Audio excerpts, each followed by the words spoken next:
a woman, and I can't remember her name, but I always remember what she said. She goes, when you have a great idea, she said, because they asked her, well, if you have a really good idea, what do you recommend? She was she's a great entrepreneur. And they said, whatever you do, just don't tell anybody for the first year. And they were like, why? And she goes, they'll discourage you. They'll definitely discourage you, because people don't want to have to be responsible for their ideas. And so if you said, hey, I got this idea, they'd be like, oh yeah, you don't want to do that. That's a bad idea.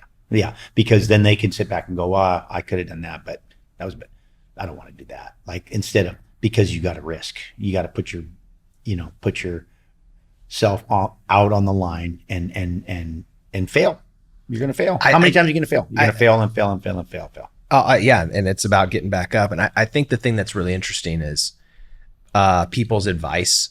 It typically is connected very much to their level of risk and what they understand. And so when you're vulnerable as an entrepreneur and you've got an idea that's being born and you're trying to, bring it to life, you have people that you trust, but their relationship to risk and their relationship to what they're afraid of and things like that, their advice will follow that. Right. And so that's what I think that's really great advice, is like, do your thing and don't tell anybody for a year, and bring the thing to a nexus of some sort of result. And then you can start sharing it with people. That's actually a really powerful way to look at starting a business, for sure. Yeah. Well, I just never forgot that when she said that, because I'm like, yeah, because people will discourage you. Because I mean, listen, because innovation's the same as entrepreneur. Like that's the same. When you innovate, it's the same. You're going to follow the same, again, back to the formulaic process. If you're going to learn a new sport, if you're going to learn a new activity, if you're going to do a new bit, the formula is going to be the same, right? So, innovation, a big piece of innovation is, well, first of all, not be discouraged by the people, the naysayers, because the people are going to be like, that sucks, that's stupid, why would you do that? And that's the beginning, right? When you're first starting, because you're just fumbling. You're like, It's like I'm fumbling, I'm learning what's going on. Then all of a sudden you start to kind of, you see it, you see the hope, you get a moment of it and you're like, oh yeah, okay. But it all has to start with the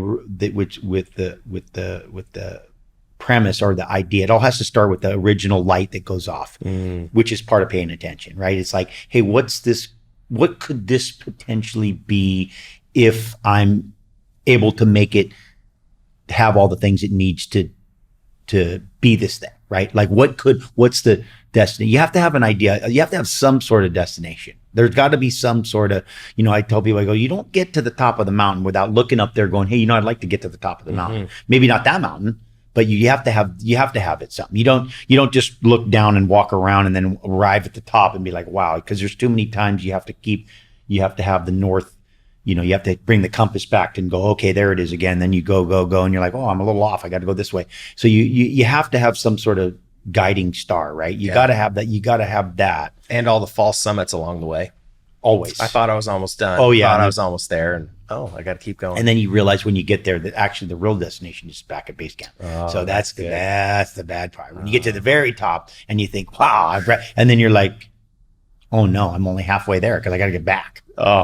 And then you're disappointed because you already went to the crescendo, which was, so the destination's actually the parking lot. Yep. That you're leaving from. Okay. And then you get to the alchemist. So then you search the world for the treasure only to find that it was in your backyard.